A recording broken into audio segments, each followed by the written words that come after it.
ذخیرہ احادیث اٹھا کے دیکھ لیں، ساری حدیث کی کتابیں اٹھا کے دیکھ لیں، کسی ایک حدیث کے اندر بھی کوئی بندہ ثابت نہیں کر سکتا کہ حضور نے یہ فرمایا ہو کہ اگر مقتدی نے قرات نہ کی تو اس کی نماز نہیں ہوگی۔ ایک حدیث بھی کوئی لا کر نہیں دکھا سکتا کہ حضور نے یہ فرمایا کہ مقتدی نے اگر قرات نہ کی، سورہ فاتحہ نہ پڑھی تو اس کی نماز نہیں ہوگی۔ یہ چیلنج ہے میرا، کوئی ایک حدیث لا کر دکھا دے۔ اور میں بخاری شریف سے حدیث لا کر دکھاتا ہوں کہ جس میں حضور نے فرمایا ہے، اور حضور علیہ الصلوۃ والسلام کے صحابی کا عمل ہے اس حدیث میں، کہ سورہ فاتحہ مقتدی نے نہ پڑھی اور اس کی نماز ہو گئی۔ یہ ہے جناب والا بخاری شریف۔ بلا عشق کے جو پڑھتا ہے نا بخاری، آتا ہے بخار، اس کو آتی نہیں بخاری۔ بخاری پڑھنے کے لیے بھی عشق رسول ہونا ضروری ہے، پھر ہی بخاری ہوندی ہے۔ ایویں نہیں داڑیاں لمیاں کرن نال بخاری نہیں آن لگ جاندی، اور شلوار اتے کرن نال سڈے چڑھان نال بخاری نہیں ہوندی۔ بخاری آتی ہے عشق رسول سے۔ یہ جلد نمبر 1 صفحہ نمبر 108۔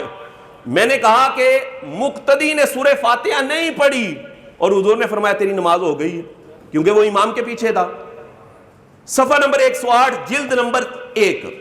نبی کریم علیہ الصلوۃ والسلام کے بڑے پیارے صحابی حضرت ابو بکرہ رضی اللہ تعالی عنہ یہ نماز پڑھنے کے لیے آ رہے ہیں، جماعت ہو رہی ہے، جان عالم صلی اللہ علیہ وسلم آگے کھڑے ہو کے نماز پڑھا رہے ہیں۔ یہ آئے، ہوا کیا، جب انہوں نے وضو وغیرہ کیا تو حضور علیہ الصلوۃ والسلام رکوع میں چلے گئے تھے، رکوع میں جا چکے تھے۔ انہوں نے کیا کیا، یہ آئے انہ انتہا الی النبی صلی اللہ علیہ وسلم وہو راکع، جب یہ حضور تک پہنچے ہیں، یعنی جماعت میں پہنچے ہیں تو حضور رکوع میں جا چکے ہیں۔ فرکع، حضرت ابو بکرہ رضی اللہ تعالی عنہ نے بھی رکوع کر دیا۔ جس طرح ہمارے نمازی آتے ہیں نا جناب، امام صاحب رکوع میں ہو تو کیا کرتے ہیں، طریقہ کیا ہے، طریقہ یہ ہے کہ مقتدی نماز میں شریک ہونا چاہتا ہے نا، امام صاحب رکوع میں چلے گئے، مقتدی کے لیے کیا حکم ہے، پیچھے سے وہ آیا امام رکوع میں ہے تو یہ کہے اللہ اکبر، پھر اللہ اکبر کہہ کے رکوع میں چلا جائے۔ جی اللہ اکبر کہے تاکہ قیام کی کچھ نہ کچھ صورت پائی جائے، قرات نہیں کرنی۔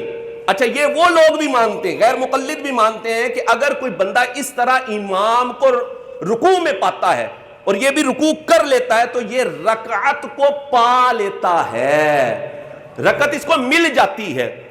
اب وہ حضرت ابو بکرہ رضی اللہ تعالیٰ عنہ آئے، حضور رکوع میں جا چکے ہیں، انہوں نے کیا کیا، انہوں نے بھی حضور کے ساتھ رکوع کر لیا، اللہ اکبر کہا اور اللہ اکبر کہہ کر رکوع کے اندر چلے گئے، رکوع میں حضور کے ساتھ شریک ہو گئے۔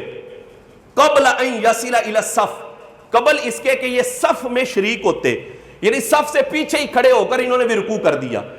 ویسے حکم یہ تھا کہ صف میں آتے اور صف میں آ کر رکوع کرتے، لیکن انہوں نے پیچھے ہی کھڑے ہو کر رکوع کر دیا، نماز پڑھی گئی، نماز ہو گئی۔ اب دیکھیں حضرت ابو بکرہ رضی اللہ تعالیٰ نے قرات کی ہے، جب رکوع میں شریک ہو گئے بھائی، قرات کی ہے نہیں نہ کی قرات۔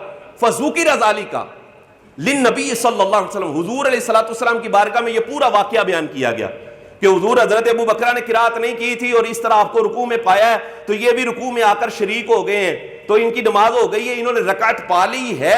تو نبی کریم علیہ الصلوۃ والسلام نے ارشاد فرمایا فقال زادک اللہ حرصا، اللہ تبارک و تعالیٰ تیرے شوق کو اور زیادہ کرے، اللہ تیرے شوق کو، جماعت کا شوق، جماعت میں شریک ہونے کا شوق، حضور نے فرمایا اللہ تیرے شوق اور زیادہ کرے۔ ولا تعدو، فرمایا اب ایسے کرنا ہے کہ اگر تو ایسی حالت میں آئے نا تو پیچھے نہیں رکوع کر دینا بلکہ صف میں آ کر امام کے ساتھ رکوع کرنا، فرمایا تیری نماز درست ہو جائے گی، تیری نماز درست۔ اب دیکھیں یہ بخاری شریف کے اندر حدیث موجود ہے، مقتدی نے قرات کی ہے، جب رکوع میں شامل ہو گیا وہی مقتدی نے تو قرات کی نہیں۔ اب وہ جو بندے رولا ڈالتے ہیں جی مقتدی بھی قرات کرے گا، تو بھائی دیکھو مقتدی نے قرات نہیں کی، امام کی قرات مقتدی کے لیے قرات ہے۔